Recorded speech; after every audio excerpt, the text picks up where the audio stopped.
Pedes Kak? Pedes sekali, Kak. Pedes sekali Aziz. Bismillahirrahmanirrahim. Ini benar-benar aslinya ini. Ini sebenarnya saya masih meyakini ya, Nah, selama manusia masih membutuhkan makan, hmm. pertanian masih berjaya. Betul. Artinya apa? Pangan itu menjadi tolak ukur keberhasilan pembangunan pertanian, pembangunan Indonesia ya.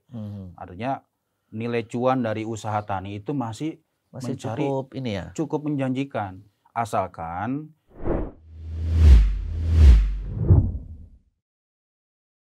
Assalamualaikum warahmatullahi wabarakatuh. Sahabat lewat jam kerja, hari ini saya kembali menyapa Anda lewat jam kerja, dan tentu saya berharap Anda dalam kondisi yang lancar semuanya dalam beraktivitas, dan tentu ada harapan-harapan baru yang kita inginkan di setiap saat. Kali ini saya sudah menghadirkan narasumber yang memang antara profesi dan hobi menyatu.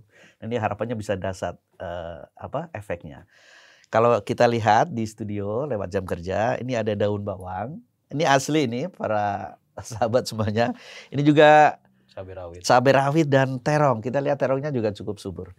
Dan kita akan membahas dengan narasumber Kak Widi Wiratmoko. Iya, betul. Beliau adalah ASN di BSIP Tanaman Sayuran Kementerian Pertanian. Kantornya di Lembang ya, Kak Widi ya. Betul. Saya ingin tanya-tanya lebih awal ini Kak Widi. Kenapa Kak Widi suka pertanian? Kalau kita melihat kan pertanian identik dengan pedesaan gitu ya, dengan orang-orang tua. Iya. Ini kapan Kak Widi mulai cinta terhadap dunia pertanian ini? Silakan Kak Widi. Siap, terima kasih Kak Budi nih. Memang, ini kalau flashback ke belakang, jadi agak sedih ya. Oh gitu ya? Ini terkait dengan biografi hidup saya, terkait dengan kenapa dulu cinta pertanian dan yang lainnya. Jadi waktu saya pernah kecil, pernah tinggal dengan kakek nenek lah di kampung. Di daerah Jawa Tengah, di Kabupaten Purworejo ya. Oh Purworejo. Purworejo, terus di mana saya keseharian tuh ikut kakek nenek tuh ke sawah gitu ya. Ke Tegalan lah, Tegalan. Mereka menanam, berbudidaya tanaman. Dan itu mungkin di bawah alam sadar saya langsung terngiang-ngiang sampai saya bersekolah kembali lagi ke orang tua di daerah kawasan Depok gitu ya.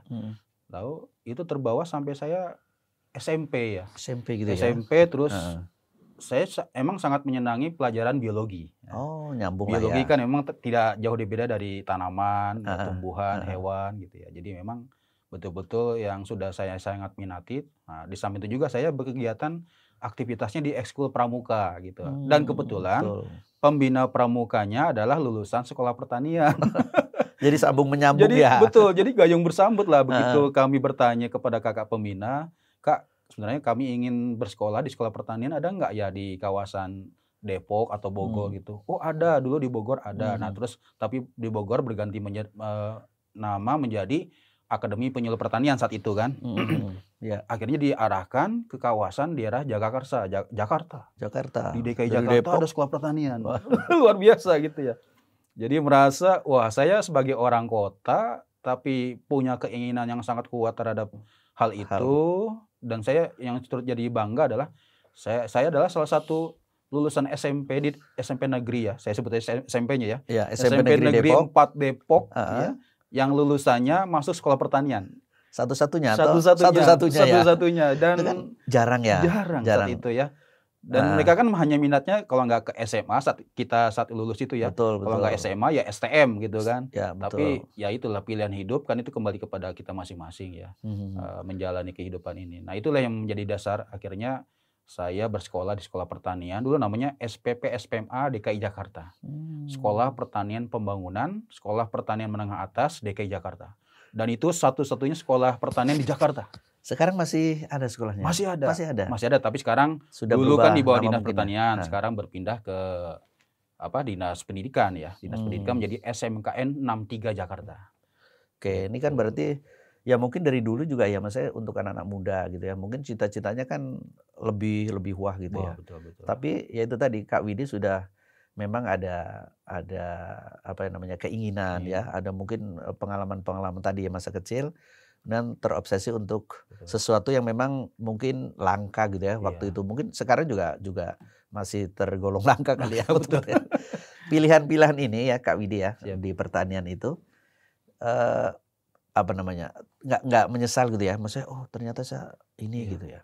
Gimana Kak Widi? Iya betul Kak Budi. Jadi memang ya saya setelah merenung-merenung kok memang ini adalah jalan hidup saya gitu ya. Tuh ya. Pilihan hidup kan kembali kepada kita ya. Betul, Pada betul. saat kita merancang hidup itu kan mau kemana arahnya tergantung kitanya. Nah itulah mungkin Allah sudah menakdirkan jalur ini, jalur yang terbaik menurut saya dan akhirnya menjadi jalan kehidupan saya sampai sekarang. Dan itu kan kita nggak tahu di lauhul mahfuz itu gitu. Ibaratnya gitu ya. Oh, ini jalur seperti ini loh. Udah ditulis di sana Sudah berarti. Ditulis begitu ya. Kak Widi ini harus jadi petani. Iya, benar. Modern gitu ya. Praktisi pertanian lah gitu. Jadi begitu. Jadi gini, maksudnya kan banyak orang nih yang katakan misalnya kuliah di jurusan apa gitu ya. Akhirnya kerjanya di apa gitu ya. Betul. Berbeda jurusan, salah jurusan gitu ya. Betul. Berarti Kak Widi udah benar-benar sejalur ya dari awal ya, dari kecil SMP, kemudian SMK gitu ya. Di SMK, baru pertanian. kuliah di IPB. Institut Pertanian Bogor ya. Institut Pertanian Bogor. Ini berarti IPB yang jalan lurus. Jalan lurus. Tegak lurus. Ya, jadi memang udah sesuai ya dengan hobi, dengan minat dari Kak Widi ya. Iya. Kalau sekarang aktivitas sehari-hari nih di BSIP Tanaman Sayuran Kementerian Pertanian, Kak Widi sebagai apa nih? Jadi di kantor saya yang sekarang sebagai di kantor Balai Pengujian Standar Instrumen Tanaman Sayuran dengan jabatan fungsional sebagai pengawas mutu hasil pertanian. Oh, pengawas mutu ya. Pengawas jadi mutu ya. yang bertanggung jawab terkait dengan kualitas kualitas terkait dengan standar produk pertanian khususnya tanaman sayuran. Dan memang sehari-hari ya berkutat di laboratorium yang berhubungan dengan tanaman, tapi fisiologi tanaman. Jadi nanti mengukur luas daun, klorofil, itu kan sangat takjub ya, luar biasa ya. Ini harus seorang latar belakang biologi ya. Betul. Jadi memang kita diajarkan waktu belajar pertanian itu tidak hanya tentang tanaman, jadi belajar eksak ya, ilmu eksak yang pasti kan semuanya, biologi, matematik, fisika gitu ya. Dan itu sangat menarik ya bagi teman-teman yang mungkin sudah belajar di bidang ilmu pengetahuan alam gitu ya. Oke. Kan kita ingin gitu ya, kalau kita lihat Indonesia gitu ya, kan banyak sekali lahan yang bisa kita budidayakan atau berdayakan dengan pertanian ini. Nah, ketika Kak Widi sudah bekerja di Kementerian Pertanian, mungkin ada kayak sosialisasi atau ke masyarakat gitu ya, sehingga kan sekarang diarahkan milenial juga menyenangi pertanian gitu. Ada program seperti itu ya di kantor ya? Iya, kebetulan memang di samping saya sebagai fungsional pengawas mutu hasil pertanian juga sebagai pendamping di kegiatan penyebarluasan hasil standarisasi. Jadi yang menyebarkan informasi, gitu teknologi ya, dan hasil-hasil standarisasi tanaman sayuran. Dan alhamdulillah di kantor kami itu di Lembang memang sering banyak dikunjungi oleh wisatawan lokal ya, khususnya pelajar ya, mahasiswa untuk mencari ilmu pengetahuan yang terkait dengan tanaman sayuran dan yang lainnya. Dan itu menjadi nilai tambah bagi instansi kami dalam menyampaikan informasi-informasi yang terkait dengan pertanian. Dan yakin ini pasti akan membawa kepada kehidupan para pengunjung itu. Karena mungkin di bawah alam sadar mereka juga pasti akan terngiang. Oh, dulu saya pernah berkunjung ke BPSI gitu Tanaman Sayuran gitu ya. Kebanyakan apa? Anak-anak SMP? Dari TK. Oh, dari TK dari ya? TK, SD, SMP, SMA, bahkan perguruan tinggi. Bahkan Purna Bakti ini. Para Purna Bakti pensiunan yang akan mempersiapkan pensiunannya di perusahaan atau di BUMN ya. Salah satu kunjungannya ke sana. Jadi mereka bagaimana mempelajari tentang budidaya tanaman sayuran dan yang lainnya. Dari sisi profit dan yang lainnya gitu. Kalau Kak Widi melihat ini potensi yang ada katakan di Jawa Barat, kemudian lebih luas lagi ya di Indonesia lah ya. Betul. Seberapa masih ini ya potensi gitu. Iya. Terkait dengan pertanian, kita perlu lebih mungkin syarat-syarat yang mudah untuk diterima oleh para milenial katakan gitu ya. Betul. Seperti apa nih Kak Widi nih? Ini sebenarnya saya masih meyakini ya, selama manusia masih membutuhkan makan, pertanian masih berjaya. Betul. Artinya apa? Pangan itu menjadi tolak ukur keberhasilan pembangunan pertanian pembangunan Indonesia ya. Artinya nilai cuan dari usaha tani itu masih cukup menjanjikan, asalkan mereka para petani milenial ini belajar betul-betul ya terkait dengan budidaya tanaman yang betul-betul yang sesungguhnya, tidak hanya sekedar mencari sesuatu di luar dengan pelatihan-pelatihan singkat gitu ya. Karena emang ilmu pertanian itu harus dipelajari, bukan hanya sekedar mencoba lalu bilang ini gagal akhirnya menyerah. Meninggalkan gitu ya. Ya. Meninggalkan usaha tantangannya taninya. juga cukup besar ya. Tantangan cukup besar ya. Betul. Karena emang basis pertanian itu butuh teknologi apa saat ini kan sekarang eranya era digital, era di teknologi ya. Kedepannya memang tantangan anak muda ini untuk bergabung di dunia pertanian adalah bagaimana menciptakan usaha pertanian yang berbasis digital, berbasis teknologi gitu kan. Jadi kemasannya juga harus promo katakan lewat sosial Ya, media, betul. lewat IG, lewat TikTok gitu ya. Betul, Mungkin harus betul. kemasan-kemasan yang Betul. menarik gitu Betul, ya. iya, menarik gitu ya. Anak-anak muda suka, Ya, kemudian betul. diajak untuk datang langsung ke lokasi Iya, tadi ya. iya, iya. Di samping itu juga memang keberpihakan pihak-pihak lain dalam menentukan keberhasilan usaha tani itu sangat berperan. Misalnya nih terkait dengan permodalan pasti kan perbankan. Terkait Oke, dengan perbankan alih ya teknologi benar. berarti butuh dukungan dari unit usaha yang mengadakan kegiatan alat mesin pertanian gitu ya. Terkait dengan pupuk berarti nanti dukungan dari perusahaan-perusahaan pupuk. Terkait dengan obat-obatan pengendali hama penyakit tanaman berarti butuh dukungan dari Jadi sangat banyak perusahaan itu pihak ya. juga yang terkait ya. Betul, betul. Nah ini kan perlu koneksivitas, artinya petani milenial itu harus mau menjalin jejaring kerjasama. Ya, kalau kita hanya menunggu arahan dari penyuluh pertanian misalnya atau menunggu arahan dari ASN Kementerian Pertanian, mungkin pertanian akan mandek gitu ya. Iya. Jadi memang perlu inovasi ya. Gitu betul. Kan? Ada Kak Widi yang secara personal nih, secara personal bukan di ASN ya. Iya. Kegiatan-kegiatan Kak Widi yang bisa dilihat oleh masyarakat, oleh anak-anak milenial gitu yang mereka kayaknya saya tertarik di dunia pertanian. Itu ada nggak? Misalnya di IG katakanlah ya, di IG Kak Widi mungkin lagi nanam-nanam atau ini kan dari kebun Kak Widi atau gimana nih? Kebun BPSI selama kebun BSIP ya. Iya, BSIP sini, iya. Jadi kan mungkin ada maksudnya usaha-usaha yang untuk pendekatan kepada para milenial kan ya. Betul. Sejauh mana nih sekarang? Ya, kalau secara pribadi kebetulan memang sehari-hari juga saya bergelut di bidang tadi karena emang cikal bakalnya dulu menekuni bidang pertanian karena pramuka ya. Akhirnya sekarang pramukanya diperdalam.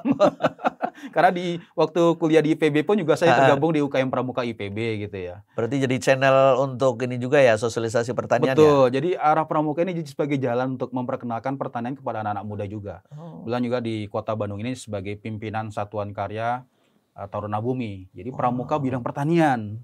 Berarti udah linear ini udah semuanya. Cocok semua ya. Betul, dari sekedar hobi, sekedar minat ya, terus saya kembangkan menjadi ini sebagai sarana untuk juga menularkan kepada generasi muda gitu ya. Iya. Melalui pramuka bidang pertanian tadi begitu. Kalau ini nih untuk bisa menghasilkan ini, katakan misalnya cabai rawit ini, kemudian terong ini butuh waktu lama nggak? Atau juga butuh lahan yang luas nggak gitu? Iya. Ya artinya begini, kalau pertanian konsep perkotaan itu kan tidak membutuhkan lahan yang luas. Artinya hanya menggunakan sarana pot itu bisa mendulang cuan. Ya, artinya, dan itu pertanian di kantor Kak Widi ada model begitu ya? Iya, jadi konsepnya adalah karena di sana ada obor pangan lestari ya, atau semacam pekarangan pangan lestari. Jadi sifatnya adalah memberikan edukasi kepada masyarakat tentang budidaya tanaman tanpa memerlukan lahan yang luas. Cukup menggunakan polybag atau pot. Ini kan pot ya. Ya, ini pot nih, bisa menggunakan untuk menanam cabai rawit. Terus tapi cabai rawit kok kayak terong juga nih. Ini supaya menarik nih Kak Budi. Jadi orang akan tertarik, ini apa? Cabai bisa dimakan? Bisa. Pedasnya sama pedasnya. Cantik tapi pedas itu. Jadi bentuknya menarik. Iya. Ungu-ungu juga nih kayak terong juga ungunya. Tapi kan kalau yang ini yang cabai rawit seperti yang kita ketahui di pasar. Tapi kalau yang ini saya baru lihat. Ya, ini beda kultivar atau varietas lah ya. Jadi kalau di tanaman itu beda nama. Walaupun satu family, ada cabai rawit kan banyak juga ya jenisnya cabai rawit, cabai rawit yang hijau sama cabai rawit yang besar gitu kan beda-beda. Kalau saya sih dari pedesnya aja di cabai rawit. Gitu. Oh ini jadi bisa, misalnya kayak teman-teman nih, kayak sahabat lewat jam kerja pingin mempraktekkan ini dengan lahan yang tidak luas di rumah gitu, itu bisa ya? Bisa, sangat bisa karena bisa mendayagunakan apa yang ada di pekarangan rumah kita ya. Bisa memanfaatkan, tidak harus pot eksklusif seperti ini kan harus beli. Ya betul. Bisa menggunakan misalnya bekas gitu ya, bekas kaleng cat gitu ya, atau mungkin maaf nih ada alat masak yang rusak yang udah bolong-bolong bisa dipakai buat pot gitu kan. Jadi bisa diberdayakan, artinya menarik. Tinggal kita mempelajari media tanam gitu ya, media tanam yang pas yang sesuai dengan pertumbuhan tanaman sayuran ya. Karena itu ada takarannya. Itu kan berdasarkan hasil penelitian ya. tidak hanya sekedar menyatakan ini bukan hasil penelitian. Jadi semua sudah berdasarkan riset gitu ya. Misalnya media tanam, tanah, pupuk kandang dan sekam. Itu perbandingan 1:1:1. Nah, itu kan harus Gitu ya. harus tahu juga ya. Iya, artinya Dan itu menyeimbangkan. Betul. Itu dari Kak Widi menyediakan itu ya, misalnya tentang literasi itu, hal-hal yang memang katakan misalnya masyarakat belum paham gitu ya. Itu bisa ditanyakan di mana nih? Ke kantor atau ada channel lain yang bisa kita akses gitu. Betul. Jadi kalau sehari-hari di jam kerja, ini sesuai dengan konsep sekarang lewat jam kerja. Lewat jam kerja. Jam kerja itu ya masyarakat bisa berkonsultasi ke ya? kantor kami di BPSI Tanaman Sayuran di Cikole Lembang ya. Jam kerja kami dari jam 7.30 sampai dengan jam 4 sore ya untuk hari Senin sampai Kamis. Kalau hari Jumat ada tambah setengah jam jadi 16.30. Tapi pelayanan kami dari jam 8 sampai dengan jam 3 sore. Gitu ya, silakan datang nanti bisa berkonsultasi tentang budidaya tanaman sayuran ya yang terkait dengan hal-hal teknis lainnya gitu ya. Tapi kalau misalnya di luar dari jam kerja, saya juga punya komunitas Kak Budi nih. Oh, ada komunitas juga ya? Komunitasnya selain saya di Pramuka, betul. Saya bikin komunitas juga, komunitas pertanian. Komunitas pertanian. Namanya Sekolah Berkebun Bandung. Oh, Sekolah Berkebun Bandung. Ini dikhususkan untuk teman-teman di Bandung atau bisa nasional gitu ya? Karena bisa konten nasional saya karena tinggalnya di Bandung, jadi membuat komunitas Sekolah Berkebun Bandung. Jadi belajar semua budidaya tanaman, tidak hanya tanaman sayuran. Gitu ya. Bagi teman-teman di Kota Bandung atau di luar Kota Bandung yang ingin belajar tentang tanaman hias, tanaman buah-buahan gitu ya, atau tanaman-tanaman keras lainnya, silahkan sebisa mungkin yang akan saya ketahui saya bisa sampaikan gitu ya. Jadi ini karena menarik ya, kalaupun misalnya tidak menghasilkan cuan dalam waktu dekat, kan minimal untuk konsumsi pribadi. Konsumsi pribadi. Betul. Katakan misal makan gorengan. Dekat-dekat bulan puasa nih kan memerlukan ini nih. Betul. Pas bisa dikonsumsi harian lah ya. Harian. Oke, ini berarti apa sih ya namanya ya? Perlu digalakkan lagi nih kali ini sebetulnya ya. Untuk tadi channel-channel lewat Pramuka, lewat komunitas. Atau mungkin sudah ada kayak misalnya komunitas jual beli seperti ini ada hasil-hasil dari anggota gitu. Nah, jadi selain dari komunitas tadi, saya juga bikin tokonya. Oh, ada toko juga? Tokonya namanya Sri Rejeki Florist and Decoration. Wah, udah keren nih. Jadi menyiapkan juga selain sarana komunitasnya, sarana pertaniannya. Jadi menyiapkan bibitnya, menyiapkan juga pupuk-pupuknya, termasuk juga dengan obat-obatnya untuk pengendalian OPT misalnya juga. Dan itu saya siapkan. Termasuk juga ingin mendekorasi, misalnya konsep tadi nih. Ini kan bagus ya, tanaman sayuran dikonsep sebagai pajangan di meja gitu ya. Gitu Nah, ini kan bagian dari decoration. Dekorasi tanaman sayuran, dekorasi tanaman hias gitu. Karena itu dari basic saya Kak Budi. Sekolah pertanian itu memang membuat basicnya seperti itu. Jadi kita dulu pernah belajar juga cara membuat terarium. Bagaimana kita dalam wadah kecil, kita taruh penempatan tanaman-tanaman kecil, itu menjadi hiasan. Dan itu sangat menarik. Betul. Jadi nilai cuan juga itu nanti. Di ruang tamu juga kalau kecil-kecil juga nyaman ya dilihat ya gitu ya. Hijau. Apalagi kalau misalnya pas ada masalah bisa ngegigit cabai rawit juga itu. Menjadi pemantik ide gitu ya. Kayak konsep healing. Healing itu nggak perlu jauh-jauh. Oh betul. Konsep dengan tanaman biasa ke gunung gitu ya. Lihat yang hijau-hijau. Hijau-hijau cukup. Ini yang hijau ada yang ungu gitu. Iya betul. Tapi kita mau coba cabenya nggak nih Kak Widi nih? Boleh tapi ya, jangan kaget nanti kalau pedesnya. Boleh, kita akan coba cabenya lah ya, 1-2. Siap. Tapi harus ada pelengkapnya nih. Kalau hanya cabai, oh iya, kita nggak tahan nih. Oke. Kak Aziz nih bisa ini kan pelengkapnya nih apa nih kita? Wow, luar biasa. Ini gorengan ini. Ini sebelum bulan Ramadan, kita bisa makan gorengan ini di jam siang ini. Ayo Kak Widi. Siap Kak Budi. Ini kan berarti yang pedas ini semuanya ini ya? Ya, jadi memang kalau dari sisi kematangan ini sudah siap dikonsumsi. Sebenarnya cabai hias sebenarnya konsepnya. Oh, cabai hias. Cabai rawit yang terkesan seperti cabai hias Kak Budi. Jadi sangat menarik ya, sangat cantik. Tapi kalau misalnya pengen nyoba, penasaran, mangga itu. Bisa juga bisa juga. Nggak apa-apa saya ambil satu. Boleh Kak. Silahkan Kak. Jangan kaget ya kalau nanti rasanya pedas sekali ya. Tapi ini keras juga ya, nih. Nah, ini konsepnya seperti cabai gendot ya. Cabai gendot ya. Cabai gendot gitu ya. Nah, ini kita bisa coba dengan boleh. Saya cukup dengan cabai yang hijau aja. Nah, ini sudah kita ini memang. Betul. Tapi ngeri-ngeri pedas juga nih kalau saya coba nih. Oke. Saya coba dulu ya. Saya coba ya. Siap. Dengan gorengan yang ada. sahabat jam kerja, saya akan coba ini Iya. sepedas apa gitu ya. Mumpung Bismillahirrahmanirrahim. belum puasa ya Kak ya. Insya Allah dalam waktu 1-2 hari ini kita akan masuk bulan Ramadan. Oh, ya, siap. Kak Widi coba dong. Oh iya. Aduh.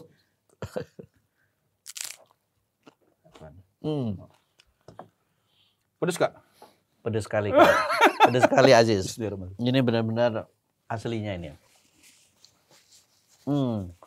Berarti ini di kantor Kak Widi ini ya, cukup banyak tanaman-tanaman yang bisa menyejukkan mata ini ya, kayak seperti ini ya. Iya. Iya Kak. Ini dari pertama tanam, kemudian sampai menghasilkan berapa lama? Butuh berapa lama? Kalau untuk tanaman Pak, dari konsep dia itu, karena dia kan tanaman dari biji disemai dulu. Disemai terlebih dahulu, terus nanti dalam proses pembibitannya itu baru dipindahkan ke pot atau ke area yang lebih luas ya. Oke. Itu jadi perlu memerlukan waktu sekitar 1 bulan. Kalau dari awal ya? Atau dari awal bibit. Penyemai gitu ya? Setelah ditanam di pot atau di lahan itu sampai usia minimal di panen pertama di usia 3 bulan sejak dari pembibitan ditanam. Dari bayi gitu ya, Iya. pembibitan sampai siap dipanen itu 3 bulan. 3 bulan. Kalau cabai rawit kan sebenarnya bisa sampai usia 6 bulan. Jadi karena dia panennya bisa berkali-kali, bisa 5-6 kali panen. Dan cara untuk kayak pemeliharaan, sulit nggak nih? Jadi kalau konsep bertani di pekarangan ya, asal dia tidak menyatu dengan satu tanaman yang lain yang satu famili. Karena biasanya kalau satu famili itu OPT-nya atau organisme pengganggu tanamannya sama. Jadi misalnya kalau cabai rawit nih ya, ditanam dengan cabai keriting, cabai besar, hamanya pasti sama dan itu saja. Tapi kalau beraneka ragam seperti ini, ada daun bawang, ada terong ungu ya, beraneka ragam, insya Allah sih ya, OPT yang nanti menyerang tanaman bisa terkendali gitu ya. Oh, terbagi gitu ya? Terbagi. Dan itu satu berbeda-beda family jenisnya. diserang bareng-bareng bisa mati bareng gitu ya? Betul. Jadi disarankan kalau di rumah gitu ya, emak-emak atau siapalah gitu ya, disarankan berbeda gitu ya? Berbeda family gitu ya? Betul. Makanya warna kehidupan kalau heterogen kan lebih berwarna, lebih menarik ya dibandingkan yang homogen. Betul. Iya. Gitu.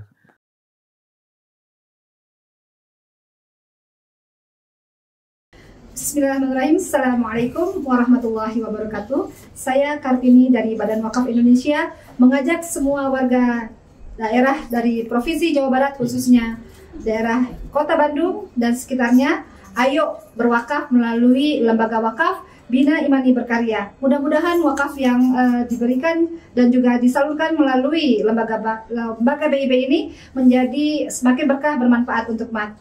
Kami tunggu untuk segera berwakaf melalui BIB. Assalamualaikum warahmatullahi wabarakatuh. Salam wakaf. Salurkan infak terbaik Anda dengan scan QR barcode yang tertera di layar ya. Insya Allah berkah. Barokallahu fikum. Kak Widi masih rasa pedas nggak? Iya Mas, ini terasa juga. Saya ngerasa pedas, tapi nagih gitu loh. Ini nantilah kita coba lagi ya. Oke, jadi ini ya kembali lagi ke sini nih. Katakan misalnya nih, saya nggak punya bibit nih, saya nggak punya bibit, saya pingin agak cepet dikit gitu. Ini bisa ngambil di mana nih yang sudah setengah jadi gitu. Saya sisa lanjutkan pemeliharaannya di rumah. Ada nggak yang menyediakan itu? Jadi kalau di BPSI Tanaman Sayuran sendiri memang kita ada unit pengelola benih sumber ya. Jadi dia yang memproduksi juga, dia juga yang memperbanyak benih-benih di BPSI Tanaman Sayuran, beberapa varietas-varietas tanamannya gitu ya. Terus juga itu bisa dikembangkan oleh petani-petani juga yang lainnya dalam konsep lisensi nanti kerjasamanya gitu ya. Tapi kalau secara pribadi misalnya, personal gitu ya, bisa nanti kita dapatkan gitu ya. Misalnya kalau kelembagaan pun juga bisa bersurat. Kelembagaan bisa bersurat. Kelembagaan itu apa? Misalnya kayak yayasan. Boleh RT, RW. Oh bisa ya? Bisa, atau lembaga-lembaga sosial dalam bidang pertanian, enggak. Kalau misalnya nih di RT saya nih, ada tanah di sekitar rumah yang memang cukup untuk bisa membiayai kebutuhan cabai satu RT katakan misalnya. Betul. Saya bisa bersurat ke Kak Widi? Bisa. Bersuratnya ke kantor kami, bukan ke Kak Widi. Oh iya, maksudnya ke kantor Kak Widi kan ya? Betul. Nanti kami proses lebih lanjut ke pimpinan dan mungkin nanti ada bantuan khusus ya untuk penyelenggara kegiatan bidang pertanian tersebut. Tapi kami tidak menyiapkan bibitnya, kami menyiapkan benihnya. Benih. Benih itu bijinya ya. Bijinya ya. Berarti ya nanti edukasinya harus cara menyemainya, terus juga setelah jadi tanaman cara menanamnya. Kalau di gitu sana ya. nggak ada yang bibit, nggak ada ya? Kalau bibit memang ada beberapa petani-petani juga, petani penangkar tanaman sayuran. Binaan dari Kementerian Pertanian gitu. Nanti itu bisa, ada ya? Bisa nanti sifatnya nanti bisa beli langsung kepada petani tersebut. Jadi kita memberdayakan petani-petani lokal juga sebenarnya ya untuk mengembangkan budidaya tanaman sayuran. Nah, ini kan katakan kantor di Cikole. Iya. Nah, kalau untuk teman-teman di kabupaten lain di Jawa Barat nih pingin di kabupaten mereka harus ke kantor Kak Widi juga. Ya, gini Kak Budi. Jadi konsep budidaya tanaman tidak harus tugas pokok fungsi Kementerian Pertanian.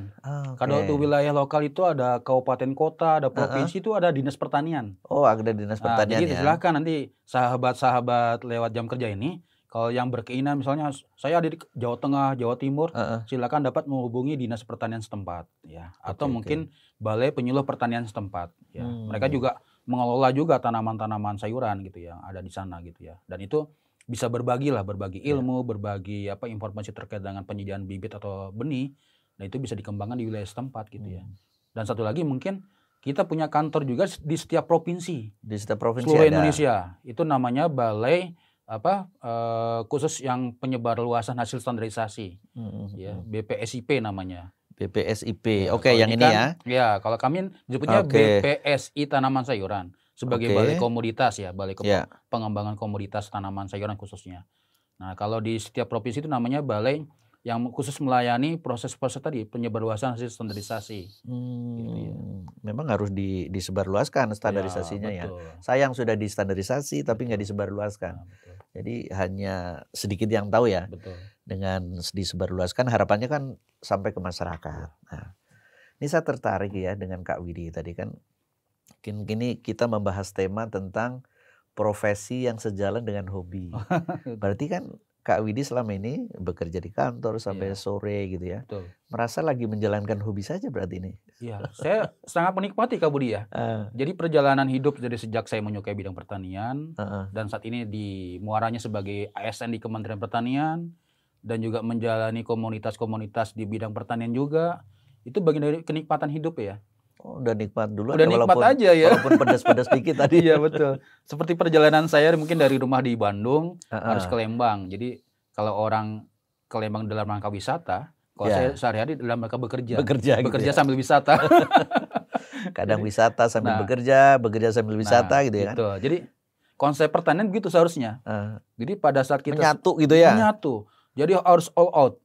Harus bagaimana kita benar-benar terus-menerus ya menekuni bidang itu. Dan kalau memang sudah hobi bisa, tapi asalkan kita serius gitu ya.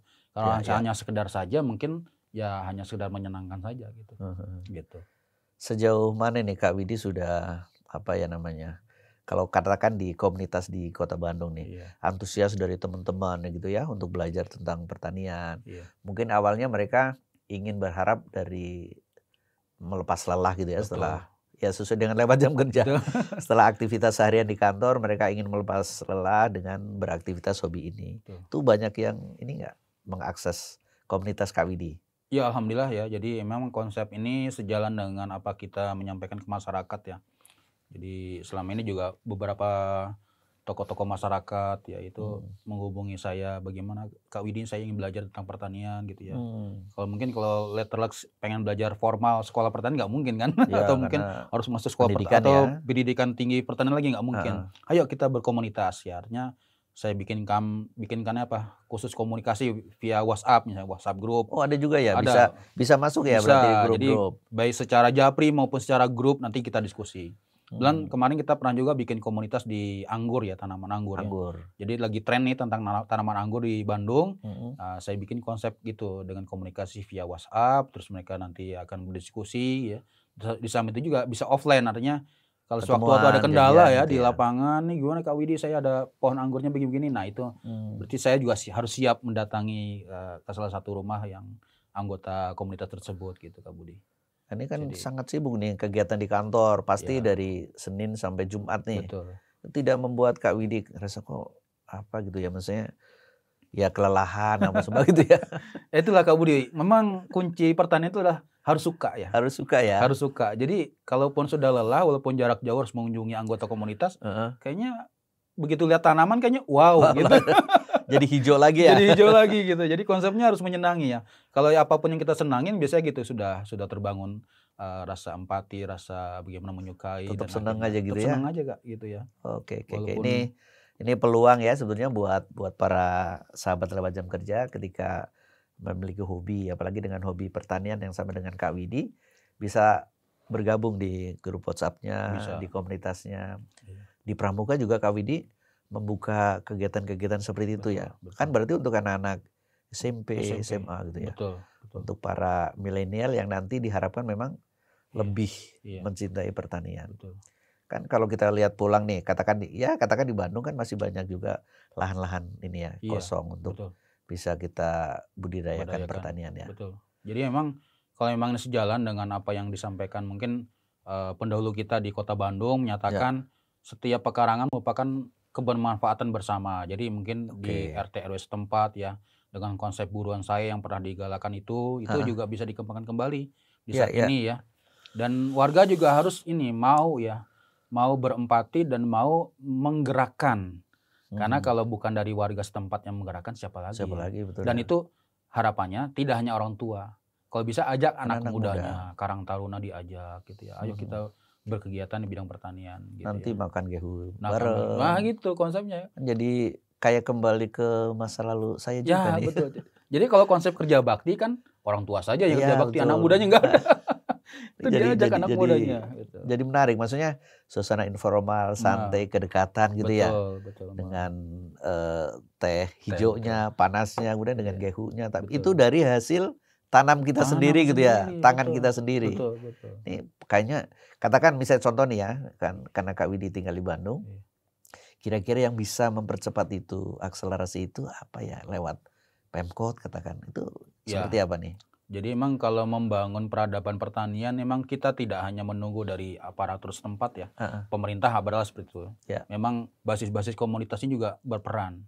Komunitas pertanian, komunitas-komunitas yang terkait dengan kepemudaan gitu ya. Itu kita galakan juga dengan basis penyampaian informasi bidang pertanian.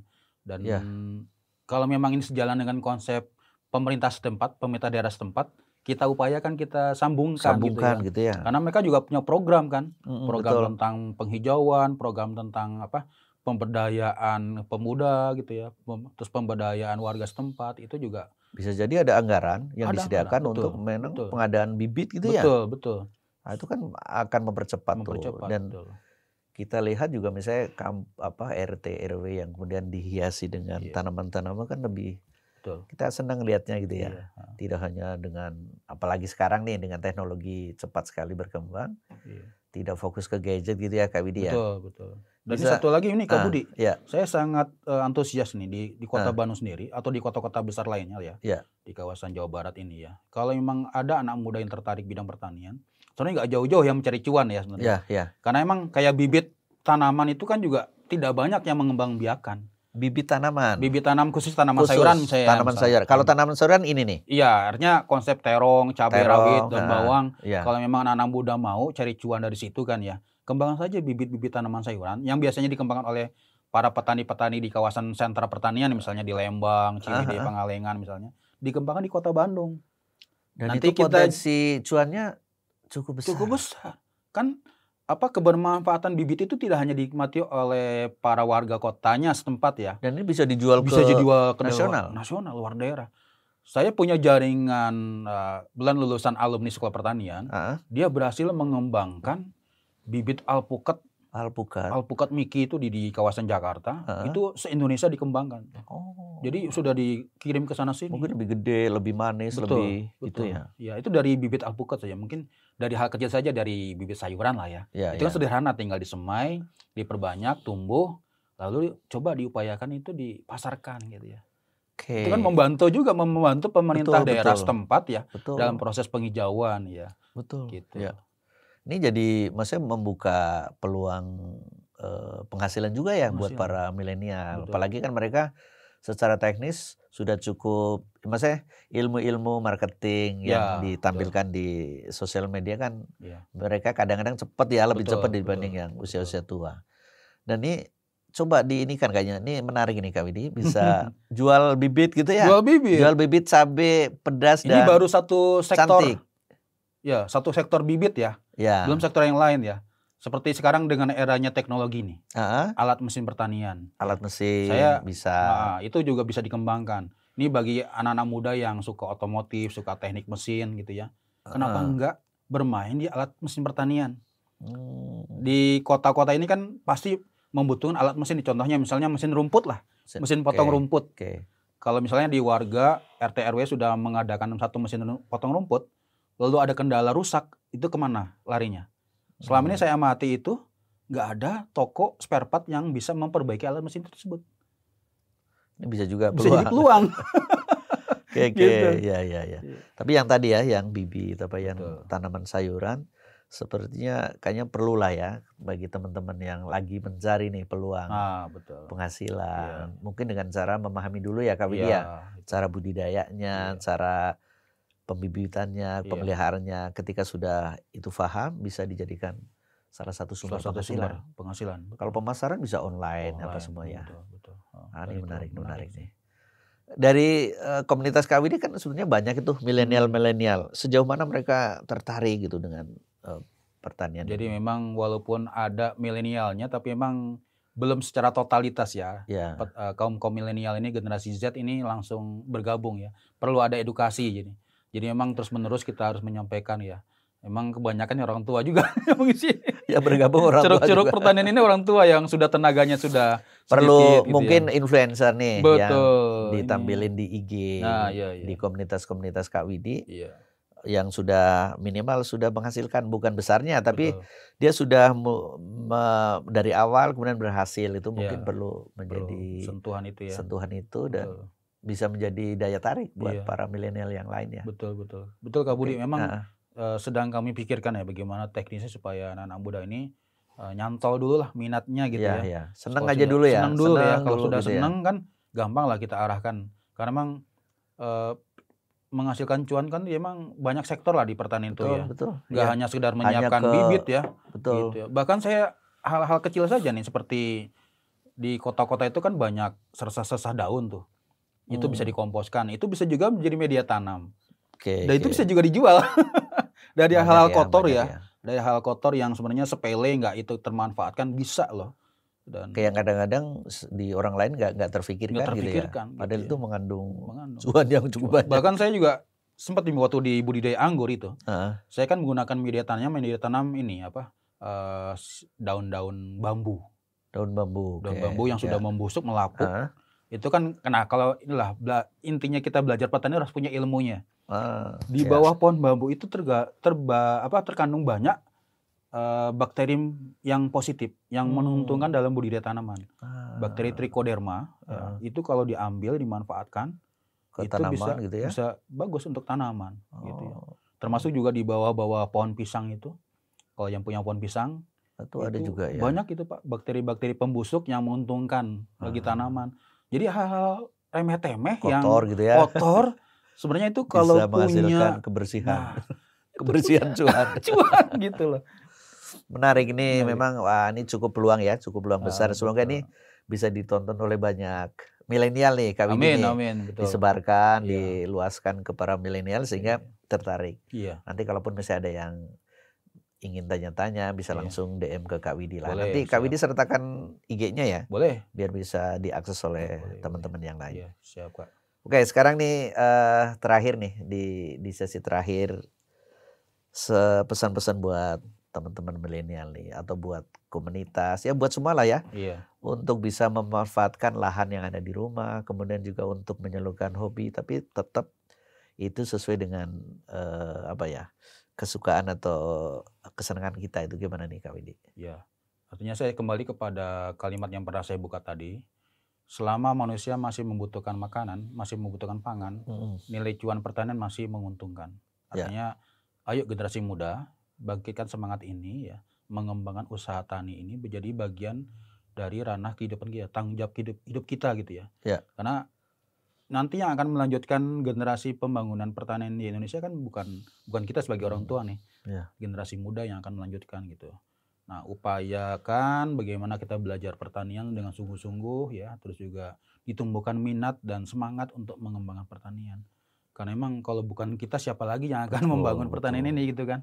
Harus seimbang antara Harus seimbang. gedung-gedung tinggi. Betul. Dengan perumahan-perumahan harus ada seperti ini. Jadi kalau melihat pekarangan atau lahan di sekitar rumah yang belum termanfaatkan tuh instingnya muncul gitu ya. Gatel Kak Widi Gatel. Ya, kalau lihat ada tanah kosong gitu. Nah gitu kan, bagaimana nih dari tanah kosong ini bisa menghasilkan cuan gitu ya.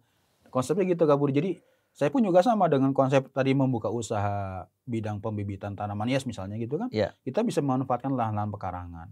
Begitu juga untuk pembibitan tanaman sayuran ya, memperbanyak itu. Kalau memang lahannya itu belum termanfaatkan, kalau memang ada pemiliknya bisa kita sewa.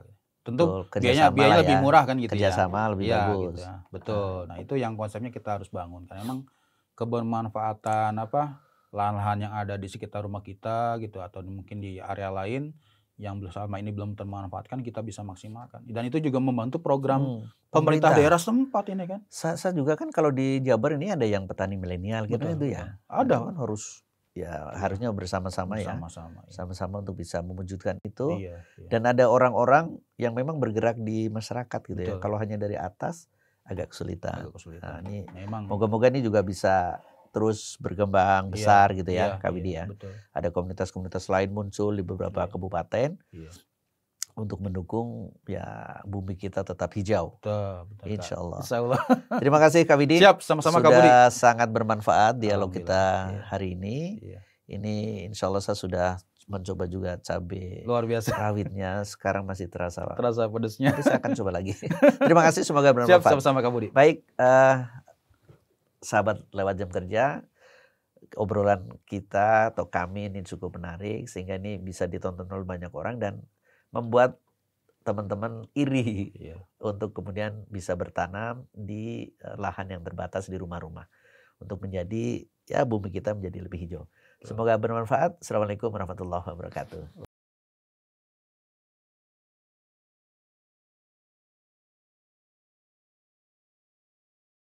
Bismillahirrahmanirrahim. Assalamualaikum warahmatullahi wabarakatuh. Saya Kartini dari Badan Wakaf Indonesia mengajak semua warga daerah dari Provinsi Jawa Barat khususnya daerah Kota Bandung dan sekitarnya, ayo berwakaf melalui lembaga wakaf Bina Imani Berkarya. Mudah-mudahan wakaf yang diberikan dan juga disalurkan melalui lembaga BIB ini menjadi semakin berkah, bermanfaat untuk umat. Kami tunggu untuk segera berwakaf melalui BIB. Assalamualaikum warahmatullahi wabarakatuh. Salam wakaf. Salurkan infak terbaik Anda dengan scan QR barcode yang tertera di layar ya. Insya Allah berkah. Barakallahu fikum.